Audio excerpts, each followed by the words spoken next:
All right, guys, welcome back. Proverbs 7. This is one of the best chapters in Proverbs, and so I've been looking forward to this one, talking about this one. This chapter is the penultimate chapter about this strange woman, the woman that we're told to guard ourselves against, to look out for, and to be smart when we are presented with this type of person. So let's just jump right into it. And we'll start from verse 1. My son, keep my words, lay up my commandments with thee. So we'll stop there and just think about that for a second. So we're reading the book of Proverbs not just because we're bored or because we want to, I don't know, read a random book. This is a book that tells us how to live. So keep my words, lay up my commandments with thee. So remember the things we read here. When we read this chapter, when we read Proverbs chapter 7, when we read any chapter of Proverbs, keep these words in our heart. Keep these commandments with us, the things that it tells us to do, how to live, how to process different situations. Verse 2, keep my commandments and live, and my law as the apple of thine eye. Bind them on thy fingers, write them on the table of thy heart. Say unto wisdom, you are my sister. Call understanding thy kinswoman. So you're very close to it. You hold it closely. You treat it like you would a sister, someone near and dear to you. You keep these commandments and you live. When we keep these commandments, we go away from the ways of death. We go away from the old ways we lived in. We go away from Satan, his traps, his snares, the way he calls us to be and calls us to live. And we go towards Jesus, the way that we are called to live through these commandments, the right way. Verse 5, that these words, this wisdom, this understanding, these commandments, this way of living, may keep thee from the strange woman, from the stranger which flattereth with her words. I think, and I don't have any specific proof for this, but I think that why Solomon made this strange woman such a fixed point in his work, in his writings, is because he really struggled with women. And he was this dude that was the smartest, the wisest, the most blessed by God with wisdom in the world's history. And he still fell so hard, and he had hundreds of wives. I don't remember the exact number, but I think it was like 700 wives and like 1,000 concubines or something like that. Absolutely ridiculous the amount of women that were surrounding him. And they weren't just, that would have been bad enough if they were Israelite women, but they were also foreign women with foreign gods that pulled him away from the God of his father, from the God of the Bible, from the God of Abraham, Isaac, and Jacob. So here, he's saying, keep these things, keep what's right in your heart, so that you can avoid this strange woman, the strange that flatters with her words. Verse 6, for at the window of my house I looked through my casement, and beheld among the simple ones. I discerned among the youths a young man void of understanding. So this young man that's void of understanding, he's a simple one. He's not a bad person. This kid, this youth, he's someone in my shoes that's just young and not smart, not wise, void of understanding. He's simple. So when he sees something, he's not looking into it. He's not viewing it through a specific lens. He's just, I feel this way. All right. I feel this way. All right. We'll do this. We'll do that. We'll do whatever's most convenient and what makes the most sense at this moment, because I really don't have a lens for how I'm looking at things. So this young man, he's walking through the street. Verse 8, he's void of understanding. He's passing through the street near her corner, and he went the way to her house. In the twilight, in the evening, in the black and dark night. So let's stop there. Let's go back to verse 8. He's passing through the street near her corner. He went the way to her house. So this young man is not even directly seeking this woman out. He's walking in the streets around her house. It says he's near. He's not even directly at her house. He's just near it. But then look at the time. Look at the time in verse 9. In the twilight, in the evening, in the black and dark night. And behold, there met him a woman with the attire of a harlot and subtle of heart. Cunning. That word subtle, it means cunning.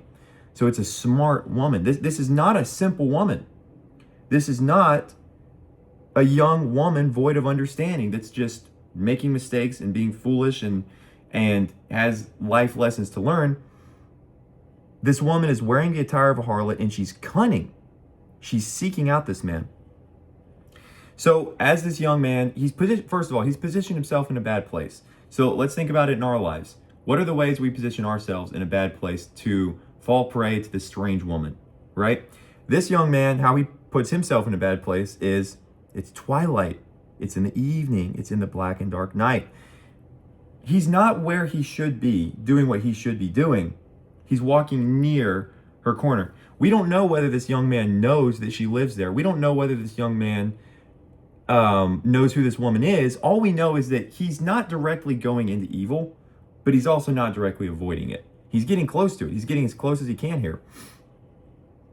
So when he gets, okay, and then back to the point. So how do we do that? All right, how do we walk in the bad parts of town, in the streets where we really shouldn't be, but we're kind of justifying it because, well, we're not actually going there. We're just getting close to it. Well, I think the ways we do that practically in our lives are, it's the lust of our heart that causes us to stray a little bit closer to what's wrong throughout time. So maybe where we start, we're on Instagram, all right, and we're scrolling on Instagram as men, and we see a post of somebody that's dressed inappropriately, and that kind of sits in our mind a little bit. And then we're scrolling on ESPN, and an ad pops up that's just, not something we should be looking at or consuming, as we're trying to keep our eyes pure, our minds pure, our hearts pure. And we see that.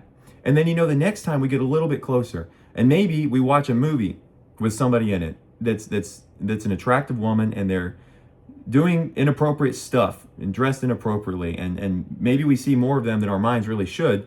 So then after that, we Google them, we look them up, and we're like, oh man, let's look at them. And then one thing leads to another. And what might have started as, we stumble across something on Instagram, then we end up looking at pornography on our phones, on our computers. We end up going down this path that leads from something that's not great, but avoidable. You see an inappropriately dressed woman on Instagram, avoid it, scroll past it, go to the next thing. Don't even be on social media. That's something I think more people shouldn't do, is be on social media, especially guys, because there's so many traps on that. But what starts as something little, what starts as this young man, he's just walking near her corner. He's not guarding his steps. He's not watching the way he's going. Eventually it leads to horrible, horrible sin, as you'll see later on in this chapter. Well, that's us. We start with something little, and then it goes down. We take this path downwards until we violate our minds and violate our hearts and violate what's good and sacred, and our eyes get corrupted with this stuff. Our hearts get corrupted with this stuff. Our minds get corrupted with this stuff. And then it starts a perpetual pattern that goes on and on and on, unless we step our foot down and we stop. Because this strange woman is cunning. She presents herself as something interesting, something we need, something that we want to seek out and look at and feel, right? She's dressed like a harlot, so she's interesting to look at, right? Same as the stuff we see, same as the stuff we see out in the world, we see on our phone. It's interesting. It's oh man, it catches your eye. It gives you a shot of dopamine. It gives you this, it gives you that. So it's interesting to see. And so this young man strays close to her, and he's taken by her, as you'll see. Verse 11, she's loud, she's stubborn. Her feet abide not in her house. Now she is without, now in the streets, and lies in wait at every corner. She lies in wait at every corner. So this woman she knows her prey. She knows her demographic, if you will. She knows who she's looking for. She's not looking for the righteous man that, even if he's confronted with these streets, let's say the righteous man has to take these streets somewhere. She knows that when he walks by, he's got the armor of God on, and that he is protected by the Lord, and that he's making a conscious decision to do what's right, to avoid the harlot, because this man, if he's married, he's got a wife and kids back home that he has to protect, defend, and be honorable for. And if he's not married, then he has the Lord that he is living in a proper way for, because it's the only way we can be in harmony with ourselves and with God. She's not looking for him. She's not looking for this righteous man that's walking by, and he's, as it says in Proverbs chapter 4, he's turning not to the right hand or to the left. He's removing his foot from evil. His eyes are looking right on. Verse 25 of chapter 4. Let your eyes look straight on. Let your eyelids look straight before you. Ponder the path of your feet. Let your ways be established. This righteous man is walking straight through this, through the temptation, through the moment because he knows where he belongs and who he is. And he's not paying any heed to this harlot. But here, where it says she's lying in wait at every corner, she's lying in wait for the simple man, the young man void of understanding. This young man who he hasn't listened to the words of the Proverbs. He hasn't listened to the words of the Lord. He's not where he should be. He's not doing what he's supposed to be doing. He's out here just strolling around, looking right, looking left. What is here? What's there? What can I get into? What can I explore? What's different? What can I see? And he sees her. She finds him. Verse 13, so she caught him and she kissed him. And with an impudent face she said to him, I have peace offerings with me. This day I have paid my vows. Therefore came I forth to meet you, diligently to seek your face, and I have found you. I have decked my bed with coverings of tapestry, with carved work, with fine linen of Egypt. I have perfumed my bed with myrrh, with aloes, with cinnamon. Come, let us take our fill of love until the morning. Let us solace ourselves with loves. Let's stop there. So here she's flattering him. And it says later in this chapter, in verse 21, with her much fair speech, she caused him to yield. With the flattering of her lips, she forced him. And this flattering, it's insincere speech. It's manipulation. So you can see here, she makes this man feel special. This young man void of understanding. She says, I came forth to meet you. Diligently, I sought your face and I found you. When in reality, this woman doesn't care what man she's ensnaring. All she's in after here is sin. To get this young man to pay her. To get this young man to give her his soul. To rip it out, right? This woman, she doesn't care who she ensnares. All she wants to ensnare is someone to feed off them, to leech off them. It's the same in our world. It's the same in our life. When we choose to fall into the sexual immorality that's out there, whether it's in physical stuff out in this world, this sinful world, or whether it's online on the internet, the people behind that, the best case scenario for them is if you get addicted to their product and keep on watching pornography and ruin your life and don't end up married. And if you do end up married, you end up wrecking your marriage, getting divorced, forsaking God, and ruining your life and giving them all your money, time, energy, everything. That's their best case scenario because they don't care about you. So we read here, she makes him feel special. Well, that's the same thing that the world makes us feel, right? Like that's what we're seeking. We're seeking this moment of dopamine, of a high, of, oh my gosh, this is great. I feel so alive right now. And that's what she's saying here. She sought him. She's going to give him all this great stuff. She made up her house. She made up her bed. She got all this special stuff for him. She got this linen from Egypt, these different myrrh, aloes, cinnamon. Let's do whatever we want. The good man's not at home. He's gone. And so then the young man falls into this trap. Verse 19, the good man's not at home. He's gone on a long journey. He's taken a bag of money with him. He will come home at the day appointed. With her much fair speech, she caused him to yield. With the flattering of her lips, she forced him. So then he goes after her straightway, as an ox goes to the slaughter, or as a fool to the correction of the stocks.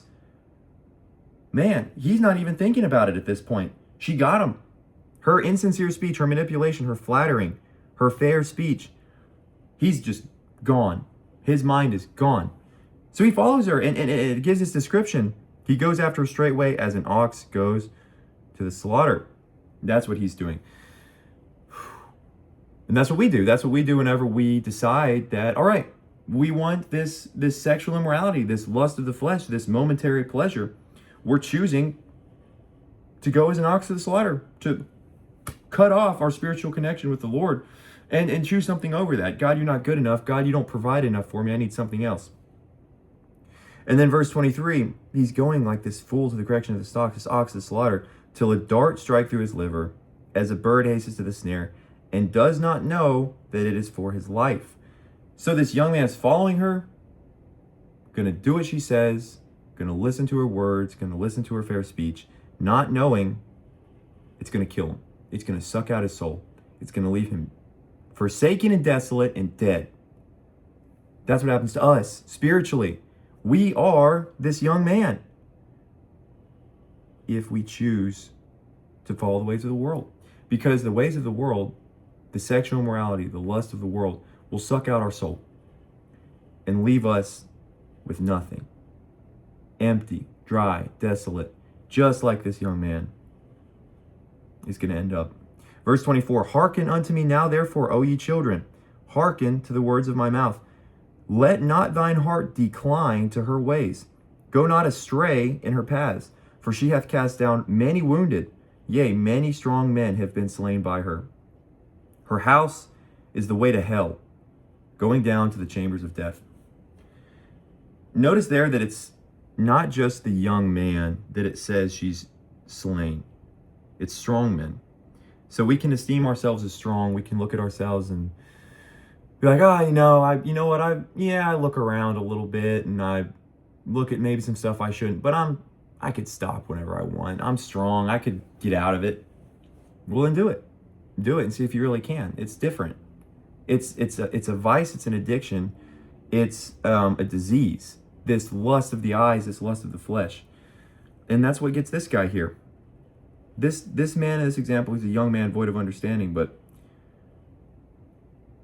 everyone is no one is impervious to her ways. No one is impervious to the ways of this strange woman, but by the grace of God. She's cast down many wounded, many strong men have been slain by her. Notice there that she's not just killing everyone, she's also wounding people.